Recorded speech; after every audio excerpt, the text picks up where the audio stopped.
चलिए दोस्तों, बात करते हैं सर में क्या फर्क है, अर्थात एसआईआर और दूसरे एसआईआर में क्या अंतर है। एक सर जो कि किसी भी महोदय को या किसी गणमान्य व्यक्ति को संबोधित करने का एक तरीका है, जिसकी स्पेलिंग भी मेरियम वेबस्टर और ऑक्सफोर्ड डिक्शनरी के अनुसार भी एसआईआर है, एवं यह किसी भी शब्द का एक्रोनिम या शॉर्ट फॉर्म नहीं है। दूसरा जो सर हाल ही में खबरों में बना हुआ है, और इस एसआईआर का फुल फॉर्म है स्पेशल इंटेंसिव रिवीजन, जो कि आगामी बिहार चुनाव या आगामी बिहार विधानसभा चुनाव के पहले इलेक्शन कमीशन ऑफ इंडिया के द्वारा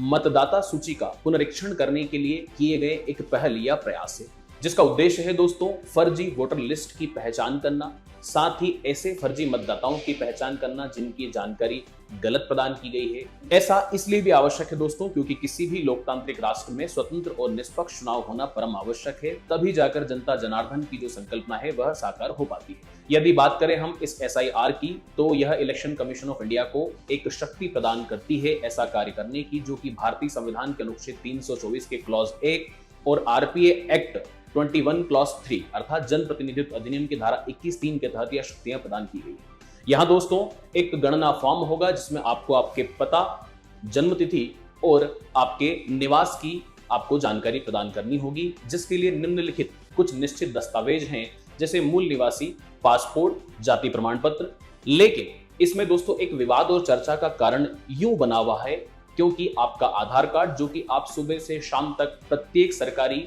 कामकाज के लिए इस्तेमाल करते हैं, इसे शामिल नहीं किया गया। हालांकि सुप्रीम कोर्ट ने इलेक्शन कमीशन ऑफ इंडिया से ऐसा कहा है कि एसआईआर का जो पुनरीक्षण पहल आपने शुरू की है वह कंटिन्यू रखी जाए, लेकिन आधार कार्ड को शामिल किया जाना चाहिए।